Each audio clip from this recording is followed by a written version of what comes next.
Okay, everyone, let's go ahead and jump right into this. Welcome, everyone, to the Clusterfuck Podcast, part of the MHRT Network.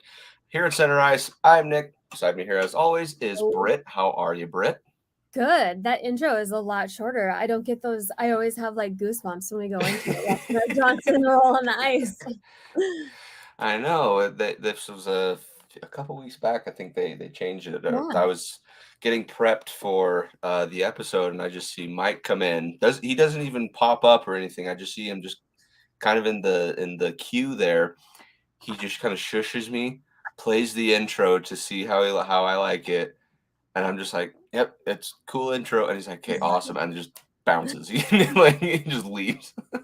So no, but anyway, if you like this show and other shows on the network, don't forget to like and subscribe so you can get notified when shows like the Clusterfuck Podcast go live. We're always on for Mondays, but there's other shows throughout the rest of the week. Great episodes. We love them to death. If you want to follow us specifically, you can follow us on Instagram and Twitter at ClusterpuckAvs and on Facebook at the Clusterpuck Podcast. So that being said, we got a lot to jump into here, but first let's take a little look back on the week that just happened. Had a game against Chicago, game against Pittsburgh, and 2 against Arizona, going 3-1. No, yeah, 3-1 on the week. Yep. So played, but not a lot of hockey played for minutes. Yeah, it was kind of like it was a lot of extra hockey, but we didn't need nothing. Yeah, it's like nothing earth-shattering. We could have done with everything other than the shootout. Like just skip it all of it. Yeah, pretty much. So because you had a great game against the Blackhawks, you're feeling great because you shut them out. Everything was great. Then you absolutely just dud the thing against Pittsburgh. You just lose that game 5-2. Went over Arizona 3-1, and then obviously yesterday the shootout win 4-3 over Arizona at their place. So I guess first things first was my first thought was Darren Helm is back. I thought he was dead because nobody said anything about him. Then all of a sudden he just shows up. It was the weirdest freaking thing. So it was a nice surprise to see him back in the lineup. Was that for Chicago, or I think it was for Chicago? He was all of a sudden back. So he was back. Nice after that interview, after the game, they interviewed him, and they're like, "So how you feeling?" And he's like, "Well," you could tell he's like pretty crappy. But then it was nice because then after the next game, you could tell they asked him again how he felt, and it sounded like he was feeling a lot better. So, it's not easy. What is he? 38? Is 30? He's old. Oh, what is he? He's got to be one of the older people in the NHL. 36, 37. He is. Looks like he's 25. The man is a model. 36. 36, yeah. So it's even like when I think about being 29 to 33, like coming back from stuff is not easier. And when you consider he's played, 5 NHL games this season? Yeah, something like that, just a small handful. Yeah, it's impressive that he's come in. And when I say old on this podcast, I'm talking NHL old. NHL old. For those of you that are new to hockey, once you hit 30, you hit this new age of equivalent of living to be like 130 years old. So if you're playing at like 30, 38, 39, you're basically like 80 to 90-year-old in NHL standards. So like a 36-year-old really is quite ancient, especially when you consider, which I'm curious to see though. It seems like we have more drastic injuries, and we're definitely more like careful with especially head injuries and stuff like that. But the way that these athletes, like when you consider they used to be like drinking Coke and smoking cigarettes like on the bench. That was their thing. Yeah. Going to have a longer is the longevity going to increase throughout their careers? But are we also just being way more strenuous on their body because the athleticism and how hard they work and work out? I guess we'll see if they last longer or if they ruin their joints or they ruin their just straight up. And that's another thing too. It's and I think Avatar pointed it out is Eric Johnson came back around through the week too, and he's 35. And EJ's always that guy's like the unluckiest injury guy, and he's just he's so underappreciated for what I mean, he has just sold his body for the Avs over and over, like since the second he got here. Like he's just guy's such a trooper. He's really put his body through it, and he always, he makes some real dumb mistakes, but he really does. put himself through a lot too. He does. And you bring up longevity. I can't help but wonder if, hockey players, there's plenty of them that do get to 40 years old. Granted, they don't get as much playing time or whatever, but they're still out there just beating and banging with these guys against the boards. You definitely get a more niche role play as you get older. Exactly. My question is, though, is it because of the game that conditions them to be able to play that long? Because if you look at, other sports and 40, it's like you can forget it. Right? There's not very many that can reach it past 35, and then they have to call it a season or a career for sports like basketball or football or something like that. Where hockey, you can see people 40 years old and still be like, yeah, he's still just kind of here. He's, they kind of grandfather him onto the ice and like, yep, that's our old man, Well, and with the older guys, it definitely the guys that last are the ones that get in like a smarter, not harder role. Like if you watch Ovechkin, that guy is standing straight up for 80% of his shift. I watched I can't remember what game it was. He, for the power play, stood in that circle and did nothing. He just stood there, just kind of had his stick, just kind of waiting. It trickles toward him, and then he finally slaps a shot in the net. It was just like he didn't do anything. He just sat there. Yeah, he used more energy like sprinting to get his helmet to get on the ice for the power play than he did like on the ice scoring that badass goal. And of course he goes out there and scores, and that's what like reminds me so much of my kid. I'm always like, you can't score if you're standing there straight up, and then we watch Ovechkin like score over and over again just like that. And he's like, oh really? I'm like, okay, well, if you can be Ovechkin, then you can do whatever you want. That's exactly right. Yeah, I mean, Helm and Johnson both, especially having Johnson back.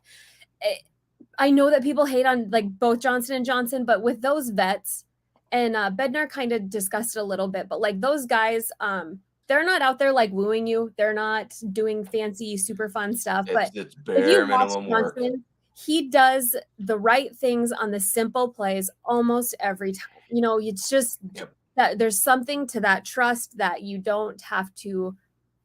They're going to give up a stinker every once in a while, especially Eric Johnson, always laying on his freaking belly when someone's going around him. But it's incredible to me that he'll still sacrifice his body by diving. Like he still gives it all. In front of an NHL shot blows my mind. But yeah, it's they're both they're trustworthy, and it's incredible that Johnson broke his foot.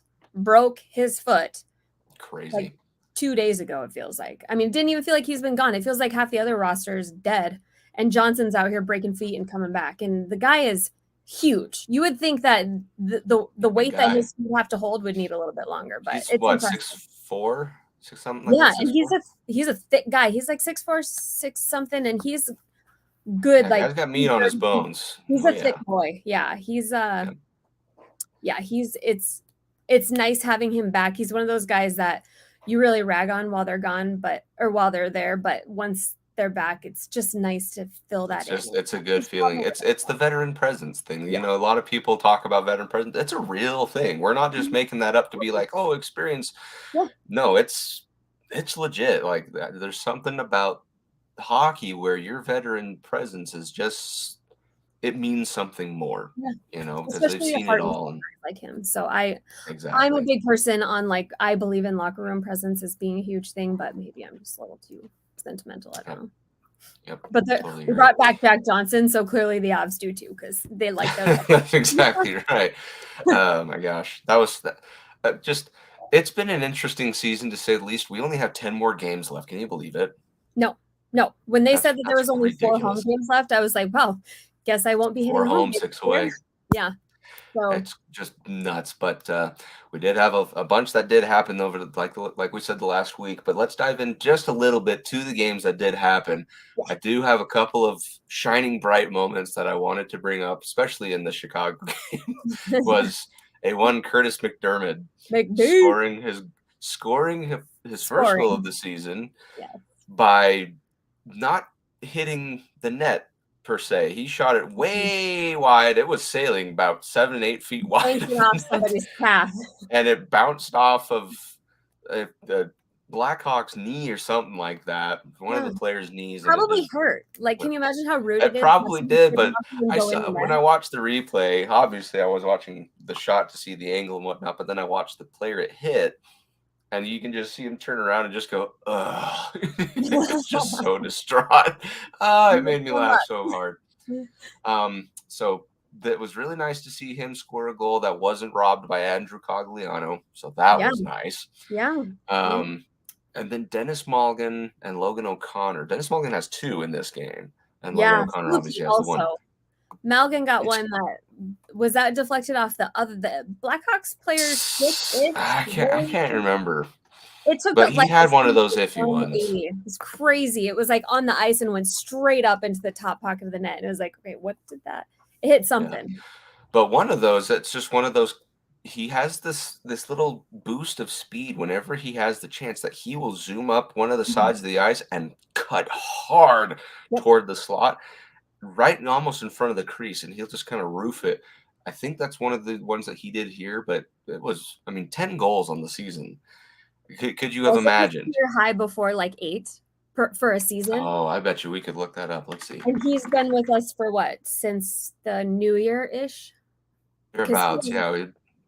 He hasn't been here the whole time, but I wouldn't let's say it's see. like safe to say that he's going to be like a permanent, like he's not like a permanent first line fixture, but I think he's a gem, and I'm curious to see Yeah.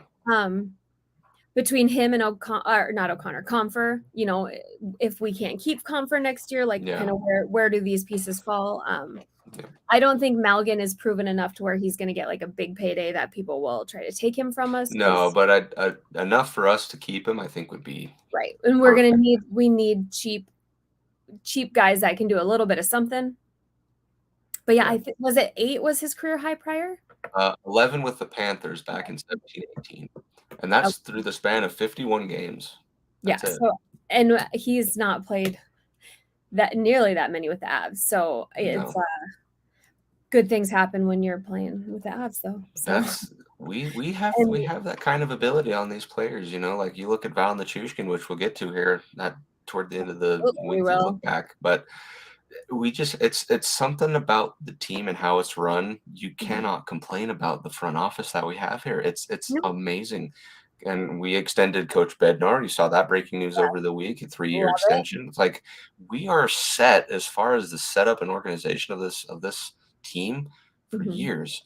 And it makes you really, it's a comforting feeling to say the least, but you can just know that window, that Stanley Cup window, has been extended even further, because a lot of times it's like 3-4 years. This one is it's gonna be like 8 or 9, maybe 10. You know, it's crazy just how happy that made me. Our ability to fill in the empty spaces around our all-stars. We've got Mac, we've got Makar. Like we'll figure it out around it. Like that's pretty much. It would be nice. I don't know if we're gonna get Bo on like a bridge contract, considering injury woes and like cap implications with cap raise. So if we can get him on a bridge and then get him on a long term, if he can stay healthy, I mean, we could potentially have the heart of our team for 5 full long time. These guys aren't peaking. When you consider that Makar and Mac are probably 2, and the way that they influence the locker room and their health and the way they train and their bodies. I mean, this one of the healthiest locker rooms in the NHL for sure. Oh yeah. That chickpea power, you know. Yeah, our window is nowhere near closed. Those chickpea candies that we get to have at Halloween. It's great stuff. Yeah. I'm curious to see if Georgie's going to be our goalie of the future. I mean, who played? Was it Jojo played Chicago? I can't even remember who it was. So no, Georgiev played all 4. Yeah, okay, he did. That's what I was trying to think which one. But I mean, they had 27 shots. It was a pretty boring game. The Chicago game was whatever. Mikko did hit number 47. I think he's going to hit 50. We also saw Erod go down with a hit. Afterwards, Jared said, yeah, he's hurting, but it's not a concussion. The next day they came out and said, yeah, actually he's it's a concussion. And we missed him. We lied. Yes. And that's what I texted a friend and I said, if I was his wife, I wouldn't trust anything that comes out of his mouth. No. Yeah. Any injury report in the NHL, never trust. especially from Colorado. It's going to be especially if it's Colorado. They either try to lowball it or just don't tell you someone's coming back, and all of a sudden they're there. Yeah, because they said Makar was fine after his little tweak too. Yeah, they said one game out for 3. Yeah, but Erod is back. He was back last night. He came back. It looked like he got a stinger last night too. But looks like he's good now. So yeah, we should be okay. Yeah.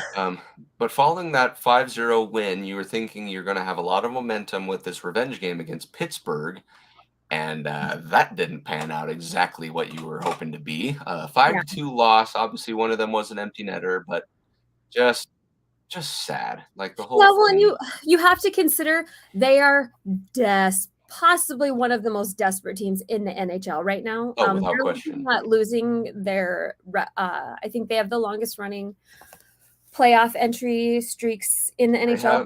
They 18. Do. I think we discussed this last week. I think since Crosby was drafted, they haven't made the playoffs. Yep. And so the reality that they might not be making the playoffs is probably sickening for them. Absolutely sickening, especially when it's like you should always see Crosby in the playoffs. Like just until he dies, he should be in the playoffs. When he's out there scoring goals on 68-mile-an-hour backhands is what that goal was. 68-mile-an-hour backhand. Absolutely undressed. Something you could definitely glove. Yeah. You should definitely be able to. Crosby showed up and he showed us why he is. And at this point in his career, I think he's underappreciated because we're so dang busy talking about Connor McDavid. But Sidney Crosby is still a master. I mean, just an absolute master. He made Gerard look like it was me out there wearing training suits. And people that are ragging on Gerard, it's like, yeah, he got undressed, but it's still Sidney Crosby. Like it's Crosby. And it's just and then he undressed Gerard, and then he went right on to just show Gerard how you score a goal, because that's what Sidney Crosby does. He's incredible, and he will be until the second he dies. I don't think he'll ever stop. It's those generational players, like we have a few on our team, right? But this like Ovechkin, Crosby, there's a reason he never aged out of the name Sid the Kid. He still plays like his former youth days, but at the same time, you'd expect that the Avalanche would give some kind of an effort in that game. It just seemed like it hurt. Nothing was working for him. No, and Georgie didn't play bad. He certainly didn't play bad. 45 shots. So he let in 4 goals on 45 shots, and some of them world class. It was physically painful to see Butt Wipe Carter get a bunch of them. Like you would have thought that maybe there would be a little statement there or something, but nothing. And I don't think that McDermott needs to go out there. He's busy enough getting stupid penalties between him, Cogliano, and O'Connor, and then Helm getting that very odd 2 penalties with Crosby when they went down. Helm got the 2 penalties at once when it was just super. It was weird. But you're not going to have a good time if your whole entire penalty kill is in the penalty box. Is in the box, yeah. It's not going to help at all. But especially speaking to Cogliano, like, come on, bro. He's just had some and he's gotten unlucky. They've called him for a lot of stuff, but a lot of it is, I don't know if his speed is lacking in these, but he's just getting some dumb penalties. And then McDermott, like, buddy, come on. Don't get his whole thing, if there's ever a time when it's McDermott getting a penalty, it's always a cross-checking penalty. That's my one beef I will have when he does commit a penalty. It's always going to be called. There's no mistaking a cross-check. It's like they're watching for it at this point, kind of like how last year Kadri, they were always watching for him in the face-off circle so they could just kick him out when he jumps, It's like the same with McDermott. It's either a roughing call or a checking call. Most of the time it's checking, because roughing, he's like, I'm going to be roughing someone. But it's those dumb little things where it's like, that is exactly what they need for them to get started, right? And it's not anything. It's not individually like a playoff or a shot or And don't get me wrong, I love the guy, but just every time he has a line of sight, he follows it through up until a hit, right? He won't just like see that he passed the puck and then break at the last second and try to go down ice or whatever. He will follow through on the hit, which is fine, but sometimes he's a bit further back than he thinks, and he still takes a couple of strides extra to get either like a targeting call or a checking call. And it's just those types of penalties where you don't really need them, especially that well, I want to say early in the game, because even though it's first half and our first penalty didn't come until the second period, it was still right out of intermission break, and something that you were just like hoping to have momentum shift your way. Right. And that's what we down 3 or no goals in that first period, actually. So you're we were still out hanging hard. on. We had no Erod, no Makar. Yeah. That hurts. No Johnson either. Our defense was just depleted. I mean, the defense was not, and it's really hard to hide McDermott in defense. It's a lot harder. It's a lot easier to hide him up front, but it's hard to hide big, doofy dudes on defense. So, but yeah, the penalties were not. We just never really found any momentum in this game. It was just sluggish through and through. Yep, we did. We have our. I think we're still on it. Our scoring on the power play. We're at what 11 games now. I believe so. Because Taves with a rocket, by the way, that was amazing. Yes. But yeah, I think we're up to 11. Yeah. I think that's where we're at, something like that. But yeah, not like it's one of those where you're just like you have to put it in the rearview mirror once the horn goes off and not drop one of these games to these worser teams. Yep, and that's what we were talking about a few weeks back, was how to follow up these types of games, right? Because if and we've said it the entire season, it's up and then it's down for a while, then it's up for a while, then it's down. What happens next in the next game is exactly what needs to happen. I know there's only 10 games left, but it's those types of games where you need to rebound and keep the winning streak. You cannot lose 2 games in a row at this point. Exactly. We need to have continuous upward momentum, even if there are small, lapses. We have a tough week coming up, but we cannot lose 2 in a row. We can't let that kind of momentum set in, because that's we are in a position to hit stride right into playoffs. Exactly. And it's all about what note you're coming out on. Now, granted, last year was kind of a fluke because we lost like the last 8 games of the season in a row. But we were secure at that point. Yeah, we had first place in the conference locked up and sealed, so it wasn't a question of do we want home ice advantage? And I mean, at this point, would you rather see the Kraken first, or would you rather see Dallas first? Like, who would you? Right. Well, I think right now it's Winnipeg. No, that's right, because Vegas would be first, so it'd be the Kraken. Which, I mean, they're both tough matchups, but I think at this point I would rather see Seattle than Dallas. Yeah, and it's kind of scary because that Berkey is going to be back, no matter what's wrong with. He's been out for a while. I don't know exactly what he's got.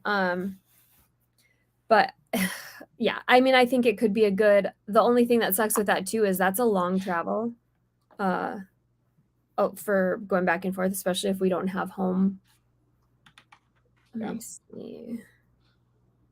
Yeah, I cannot believe how well Minnesota is doing without Kirill Kaprizov. It's pretty scary, honestly. I think it's in spite of the haters. I'm pretty sure that's exactly what it is. Sustainable though? Is it sustainable, especially with Fleury and his age? Which what's their other guy, Gustafsson? Gustafsson. I haven't looked at how much he's really been playing throughout this, but I'm curious to see if this is just a fluke or if we should be kind of scared. Yeah, well, and it's just like kind of what Ali says, and we'll get to this in a little bit, but Winnipeg at some point, they were first in the West. They just absolutely. And now they're hanging on for dear life against Calgary to keep a playoff spot for that second wild card. It's crazy. What is wrong with them? Because we thought Dallas was the one that was going to fall. Absolutely. They haven't fallen into that wild card spot at all. Of course, they've been as third in that division, and that was it. So it's Winnipeg that ended up kind of taking some heat off, but they've been at the interesting thing is they have been at the I can't even think of the word, at the mercy of their goalie playing well. What's his name? Are we talking about Hellebuck? Yeah, and that's what if he has any kind of imperfect game, it seems that they just can't, they can't Right. do anything. But yeah, there's like something wrong with Winnipeg, man. It's like they've been on the cusp for how long? When was the last time they made it past like the second round? They're off my radar, but Yeah, it's a few years ago, but I remember they went a while. It was a while, but and they just fairly signed one of recent. my Muskies boys, and I have another one. One Yeah, of I saw our your guys post about that. That's yeah. really fun. That was really And one fun of to our see. other guys he's leaving, and he's actually playing at Denver University next year.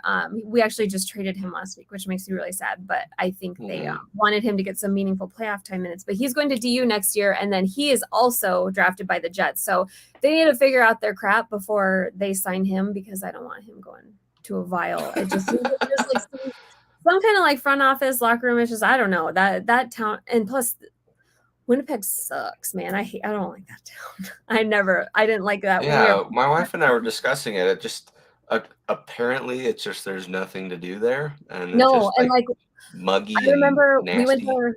there. We played in several tournaments there when I played juniors, and like we stayed in this hotel called like the Marlborough Hotel, and it was downtown, and we got off the bus, and like immediately there was like guys like trying to fight our bus driver, and it was like nasty and snowy, and all the roads.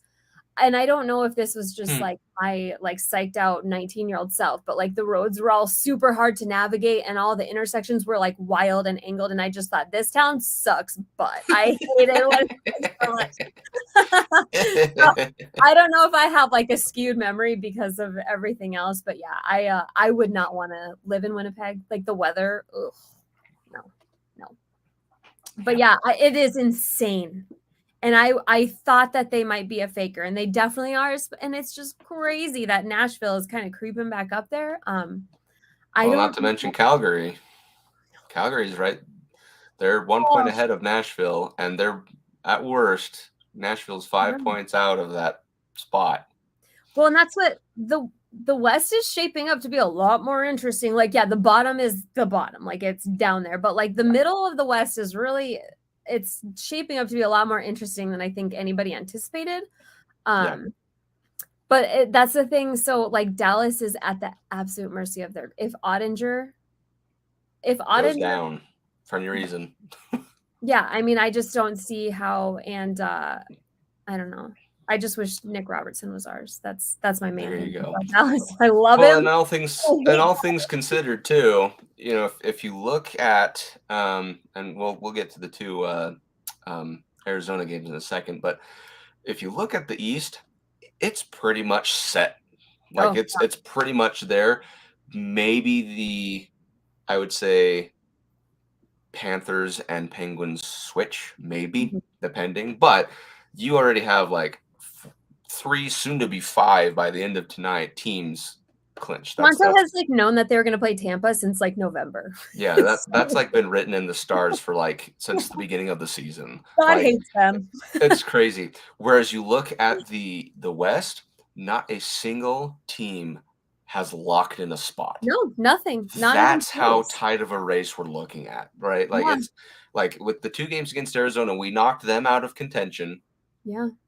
But even St. Louis, for how terrible they've been playing, they're not out. There is still a way for that to happen. Now, granted, as the games get more and more down the road and wins or loss begin to happen, that margin narrows really, really fast. Yeah. But there is still a path for teams like St. Louis, Vancouver, Nashville to still get in. So that's why these games, even though you are plenty far ahead as far as points go, they're not meant to be taken lightly.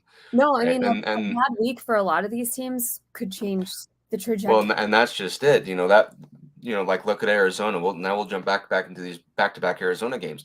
They had their season effectively riding on these games, and I think it was after the first game we technically knocked them out, but they still played. We win 3-1, but they played like it was Game 7 of the Stanley Cup Final, man. Like they gave it everything. Like no scoring, like low scoring.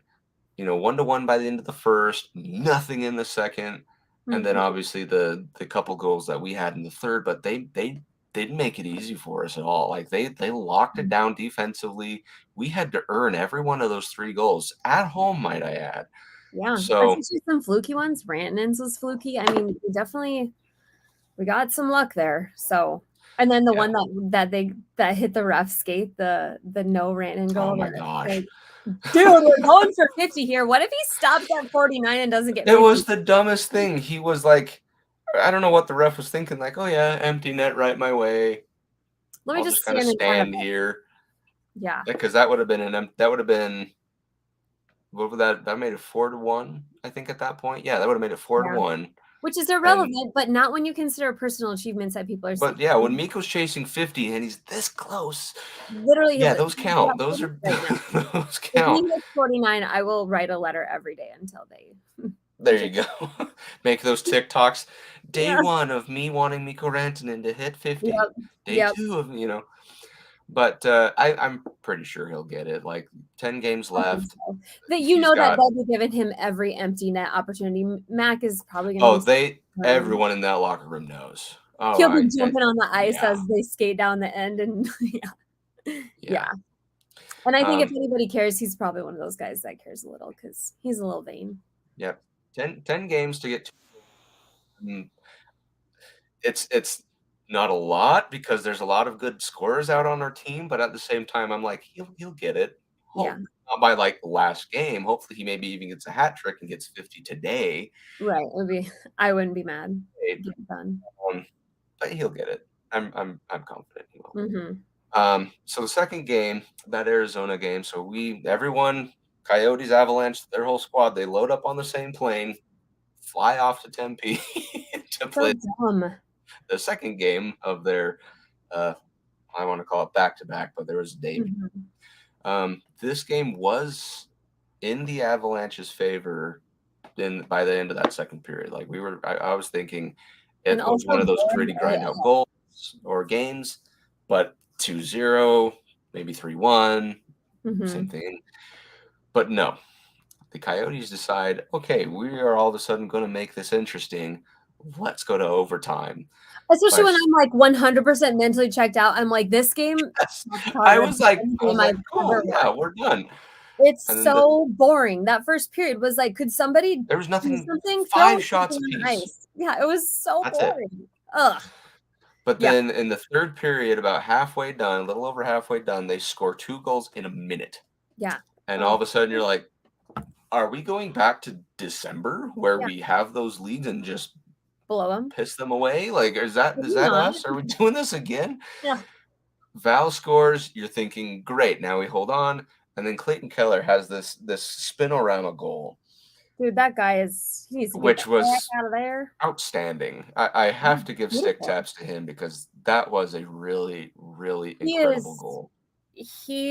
Oh God, how old is he? I mean, is he going to be able to I think he's like 24, maintain isn't he? his peak through their rebuild, or is he just going to fizzle out right as they start getting good and then they just dispose of him? Because he I don't does. know, but he's been with them for Has he quite a been bit there now, a while? hasn't he? Let's see. He's 24. He has been with the team for 1, 2, 3, 4, 5, 6 years. All right. Well, So since 8. oh my God. Born in since 18. 1998. That's disgusting that people are in the NHL that were born in 1998. Yeah, I mean, he's good. The guy's good. And to maintain that through the way that Arizona is pretty impressive, honestly. Yeah.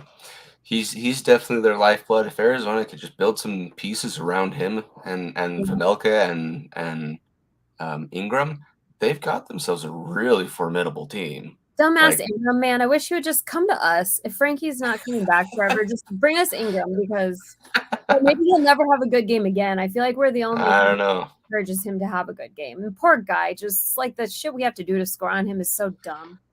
I think he still has a long-standing vendetta with the Avalanche because of that game they've lost. That series against fair enough. Nashville. So yeah, but that's just it. Is at least we understood that we had to earn these, and kind of like what Bill said, we had to go 7 rounds of shootouts and Yeah.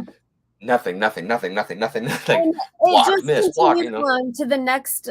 The lame game went into a lame shootout. I mean, the shootout was so not tantalizing. It was not Ball. a skater's fortune at And all. then Luke comes out and he's like, "Hey, this is my first penalty shot ever. I'm gonna I'm put gonna pull the old Forsberg move on him. Yes. So then Stone Cold Hands comes out and just, oh my God.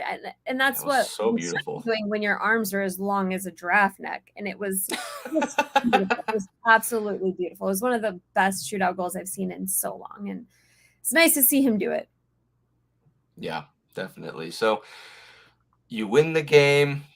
Exactly what Bill says, a much needed second point, and now you're in the race for first place, which is, Mhm. and this is why this episode is titled Central Division Madness, is because first, second, and third place are all within 1 point of Yeah, each it's other. going to change daily. If we would have beat Pittsburgh, we could have been in first place. Exactly, right? Okay. That's how tight of a race this thing is, and that's why these games mean a lot more. So, real quickly, we'll just talk about the Anaheim game, and then we'll jump into the real meat of the week, which is going to be the two people who are also in the race for first place.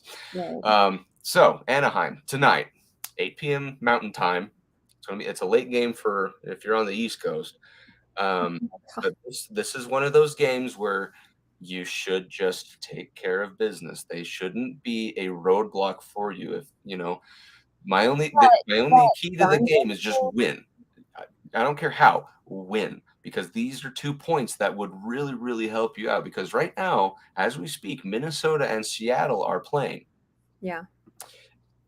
and We got to Minnesota just crack scored a John goal. Gibson immediately because that guy always plays the best game of his career until the next time he plays us will be the next best game of his career because that's what John Gibson Exactly. does is he Yep. owns the Avalanche. It's disgusting.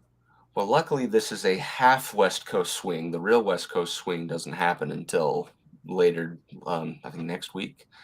But this is still one of those games where you can't just assume because they're eliminated, because they were in the Bedard race, that it's an easy game. No, it's got those trap feelings for sure. It does. Now, if to put my heart at ease, it would be that type of game against like San Jose where you score early, you score often, and the game's done by the first 20 Put it minutes. away. That's what would be Exactly. ideal. The less effort we have to put in this point in the season, especially the sooner we can put these games away, the more we can roll 4 lines and not be pushing out our first lines to be working so hard Mhm. and overworking them, the healthier we can go in because the less minutes for these guys is less injury chances because Yep, exactly. Lord knows we're looking to get injured. Oh. That's right. And I believe I saw somewhere in the comments who was it that said Johansson, I think, is in net tonight. Jojo is in tonight, yeah, which I'm Yeah. totally cool with that. I think that Yep. we need to keep him ready too if he's going to end up possibly having to play tandem for the playoffs. So it's good for him to see some real ice, especially Exactly. going. Yep. So it should be, like I said, the only key to the game for Anaheim is just win the game. I don't care if it's, I mean, I don't want it to be in overtime. Don't get me wrong, but I don't care if it's overtime. I don't care if it's shootouts. Just win. We need those 2 points because especially if the Kraken, if they are able to beat or just beat Minnesota in any fashion, Mhm. that means first place is open, For sure. and we could get first place tonight. That would be huge. Allie, I haven't heard anything at all. I was just thinking about this. I tried to look a little bit earlier today, but I feel like as Hush and just like they almost sound exasperated every time Bednar or anyone talks about it. So I'm wondering if it's like we don't freaking know and we don't count on him coming back. And that's what I wonder with the Kincaid trade. If they knew that was coming and they needed to get an AHL goalie because we were taking Gojo for good. Because I would assume we don't anticipate bringing Annanen up for the playoffs at all. Yeah, I wouldn't anticipate him at all. So that's just it. Is Jonas Johansson? We've seen him play before. We know he's capable of winning and making really impressive saves. So we Yeah, know I'm he's not got saying. I we know certainly he's got what it takes. but you just have to win that game. You can't Mhm. look past it. Just kind of like what Bill says here. They're still an NHL team. They're still very much capable of beating you in any fashion. But the 2 points here would be massive. Yeah. Because And depending on generally the the Minnesota wins game. come from fast starts. It would be nice to not have to come back or stress Yeah. push. Well, do you remember that stretch that we had where McKinnon would score in like the first 2 seconds of the game, and then the rest was like, then score again, then score again. You know, the Yep. Montreal times where it was just 4-0 by the end of the first period. That's I what, want I want that to come back. yeah, break him down, especially with this goalie. Break his ego quick and get him off his game. Because if you get him feeling sexy in the first, then a lot of the times he takes it all the way to the end. So Exactly. And that's our kryptonite is we make those goalies stand on their head for some it's reason. I like don't we know. make them look good. I don't know what it is, but we make them look fantastic. Like Game Yep. 7 Ottinger, fantastic. Yep. So, anyways, that's the Anaheim game. Now the next 2 games. Again, like I said, for the rest of the week, you are playing Minnesota and Dallas. The Yep. very 2 teams you are trying to beat for that first place in the Central Division.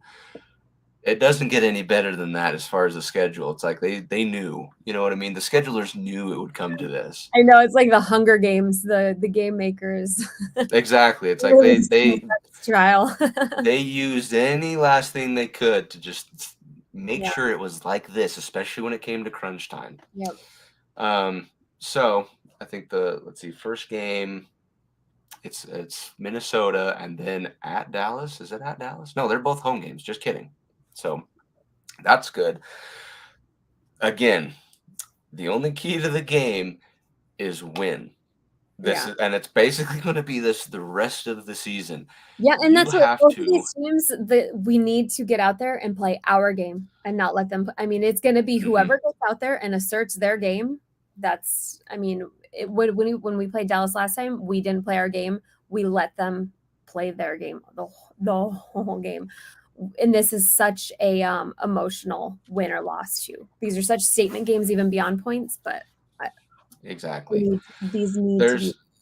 And my full expectation is that the Anaheim game it's you just blow it off, you win. Mhm. My expectation, right? You win that game, and it becomes 2 playoff games, right? Just right Yeah, then and there. a big You pace know, shift. exactly. That I feel like they're going to be low scoring, high stakes. Um, just some of those really hard feeling games where it's like they will sting if you lose, but they'll feel really, really good if you win because they mean that much more, especially being divisional games, 4-point swings, but they are the ones that you are trying to fight for first place. And I swear to So God, if we go to overtime with Dallas, I'm going to be furious. Dallas and their overtime points is like enough for me to start my own petitioning to get rid of the overtime point or to change the system because it is absolutely insane how many points Dallas has got from losing overtime games. Like, ugh, I hate it. yep, No 14 overtime. 14 overtime losses for the Stars. Absolutely insane. Isn't it's 14. just wild.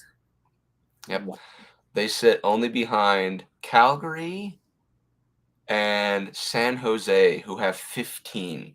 That's disgusting. Poor How San Jose, exhausting is though. that Could you team to imagine yeah. if San Jose had 15 more points? They would still be okay. They would still be fighting for a playoff spot. Is that not the most insane thing? And that they've been like one shot away from it that many times. I Every mean, single time. Yep. yeah, I seem to be bad luck for that San Jose team because every time I turn it on, the other team just scores. You know, it's just like, sorry, I didn't mean they to do also it. know. Sorry. But yeah, that's basically the name of the game for this week is win. And it's going to be the same next week. So, but this particular week just happened to string out perfectly. You know, it's a perfect storm because these are pocketing points where you can, I think by the end of the week, even if you win, you have a clinching scenario or early next week at least is where we're beginning to get to those clinching scenarios. So Yeah, it would be so nice to do that and then take a breath. yeah. So Here's hoping, but at the same time, it's not going to be easy, especially with Minnesota being first place somehow currently, and Dallas, who you are well tied in points, but you are second place over to their third because you have a game in hand. Yeah. It's just crazy to think that we have been so strict on the Avalanche season. We've judged them for quite a bit, but here we are. Yeah. First place is up for grabs. I think that really we need to take a step back and say, all things considered, injuries, these terrible losses, all that kind of stuff, all things considered, you're in a chance for first place. The season has been pretty good to you if you've taken first place. Now, granted, it has to do with the other teams and how they fare, but at the same time, if you put yourself in that position, it was a pretty successful season, all things considered. Yeah. And I just like wake up every day thinking maybe they'll surprise us and Gabe Landeskog will be ready. But I'm curious if there's any chance that he could see any time at all before Maybe, playoffs. So maybe. it'll be interesting. Be very nice to have him back as soon as humanly possible. No. Yeah, I So saw videos of him skating. in the last 10 games. Yeah, I think 8-2 in the last 10 games. So we've got Anaheim, Minnesota, Dallas, San Jose, LA, Anaheim, Edmonton, Winnipeg, Nashville. And I would imagine between Edmonton, Dallas, Minnesota, and LA, there's a good chance that we could drop 2 of those at the most. I mean, ideally we need to win 2 of those. So I would say either 8-2 or 7-3. There's probably a good chance that we drop one of them, just like one of those San Jose's. But I'm not sleeping on LA for sure. Not sleeping on them at all. No. They're doing well. LA is well, because you have, let's see, 1, 2, 3, 4, 5 playoff teams right now. So you're splitting that season between the bottom of the barrel and the cream of the crop. Yeah. Given our history against Minnesota, I think we win that game. We seem to beat them when it matters and lose to them when it matters. Yep. Yeah. So I think given that game, we beat them. I think versus Edmonton, again, I think we beat them. They're kind of like that team that they're mad about what happened in the Western Conference Finals, but they just can't seem to beat us for that revenge factor. Yeah, we're there. For some reason, we kind of got them, but LA is one that definitely worries me. Dallas and LA are my two that I'm looking into the most. And Dallas is the one that scares me. Like Dallas, there's just something about them that just doesn't jive right. I mean, we're just kind of polar opposite play styles, and that's what. Hopefully, we've got some confidence by then, especially if we can beat Minnesota soundly. It would be nice to go in feeling hot playing Dallas. Yeah. Well, and let's do that real quick here. So Dallas is their last 1, 2, 3, 4, 5, 6, 7, 8, 9 games. Chicago, Arizona, Colorado, Nashville, Philadelphia, Vegas, Detroit, and St. Louis twice. So it's not much. It's not much easier or not much harder than ours. Honestly. I would say it is a little bit more difficult than the Avalanche, which would be great. But some help from these other teams would be really phenomenal, right? Yeah, it'd be nice if Arizona could take a couple points from them, but swear to God, Arizona's Dallas is doing it, man. They play for their own thing, man. So let's look at Minnesota's then, because those are the two that I'm most interested in. So let's see their remaining 9 games: Seattle, which they're playing right now, Colorado, Vegas twice. Yikes. Ouch. Pittsburgh, St. Louis, Chicago, Winnipeg, Nashville. So they have almost an identical. Nashville sitting at this point because they were kind of having a comeback moment, weren't they? But Nashville, they're 6 points out of the playoffs, 5 points out of the playoffs. Because they had again 5, and then they were sort of. Yeah, if Nashville keeps winning, like you can expect them to play pretty gritty against those teams. Yeah. I think we have some pretty common opponents. So if they could play really great against them and then not too great against us, that'd be awesome.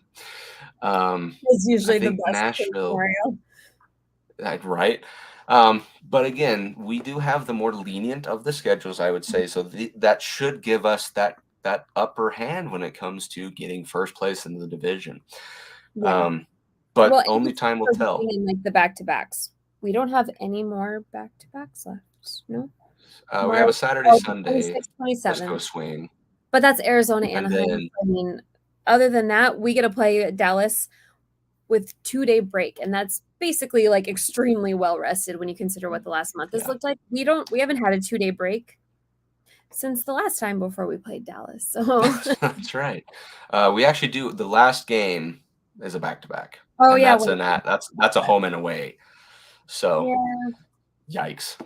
Yeah. But we've played plenty of those before where those should be like candy for us, you know? Yeah, I swear especially we've played the most why are we back-to-backs so this good on season. the second half of back-to-backs? Like, it seems like we win more often on the That's second half. crazy. It's so bizarre. Yeah, I'm not sure, but on either sense, I think I a stepping stone game here against Anaheim, win it. I think a lot of what the playoff is going to look like will be dictated by these two games this week. Right. Yep. And it would be nice That's if we my could guess. just momentum straight into Dallas. I think that Minnesota I isn't as agree. scary as Dallas, but if we could win all three of these, I would not be mad. And I think it would be very really monumental. good way to kickstart. And I did hear that maybe Josh Manson back for Dallas, which would be really helpful because that's just the kind of guy that you Wouldn't want complain. when you're playing against Dallas. Because wasn't it Dallas that hit that was after he had an absence a couple times there? He came back his first game against Dallas and just rocked Jamie Benn or something like that. Yeah. Oh, it was the most attractive thing I've ever seen. That would be nice. So great. Yeah. Yeah. Okay. Well, a little short episode here, but I don't think we have anything else to discuss. Like I said, it's a win mentality at this point. We're just counting numbers. It's a numbers game at this point. It's the most stressful part of the season. Next week, either being really, really happy or really, really like, oh shit. So we'll see. Because next week could be a lot more stressful or a lot more might give us some zen if we can roll through these teams. Yeah. You need to be. So. Yep. So, okay, well, I think that just about wraps it up here. I know game time isn't for another hour because it's Pacific time, but just wanted to give everyone some pointers for the games for this week. And yeah, like I said, we can. Oh, I gotta address it. I would still want to get rid of the overtime loss point. I don't like it, or at least weigh it differently. Like 3-2, 3-2-1, like regulation win, overtime win, overtime there loss. You go. I would do a 3-2-1. I just got into a huge thing last night about the shootouts, and like your goals don't count for anything in shootouts. Like it's so weird that they're totally irrelevant in the stats, but they're like the most important goals scored in a game. I don't know. It's just weird. Yeah. And I've always said this is I think the NHL would be wise. This is my opinion. So for a loss, it's 0 points for a loss, 1 point for a shootout, or excuse me, an overtime loss, and then 2 points for a shootout loss. Because shootouts, it's kind of just a crapshoot. You know what I mean? Yeah. And that would really throw some wrenches into the system. I think that'd be a lot of fun. Yeah. Is that there needs to be more value. It's too simple. Yeah, you got 2 out of the 3 points. Because a win is 3 points just across the board. Yeah. That could make for a lot more interesting play, I think. Yeah. Well, and that's what the idea of just wasting the end of a third period to go into overtime to get that point. You know what I mean? Is because you'd rather go into overtime and get 1 point than push and give up the empty net goal and not get any points. So I don't know. Yep. I'm also a goalie, so I hate through and through overtime, and I hate shootouts. But shootouts is when you can shine the most, man. That's where you really can make the money. Or you can look the worst. Or you can look really bad. But we know I have confidence that you're the former of the two. So no, don't ask me. I'll keep that opinion to myself then.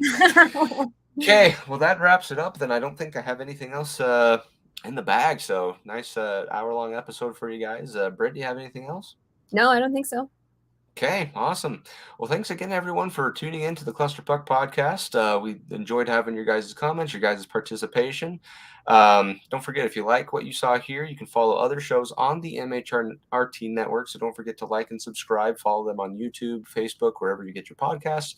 You can follow us at the Clusterfuck podcast on, Clusterfuck Avs on Twitter and Instagram. The Clusterfuck podcast on Facebook. We have an email. I'm not going to bother reading it to you right now. But yeah, I think we it's because I say it one way, then I say it another time another way. So I'm just gonna go for socials at this point. Not even worry about the email.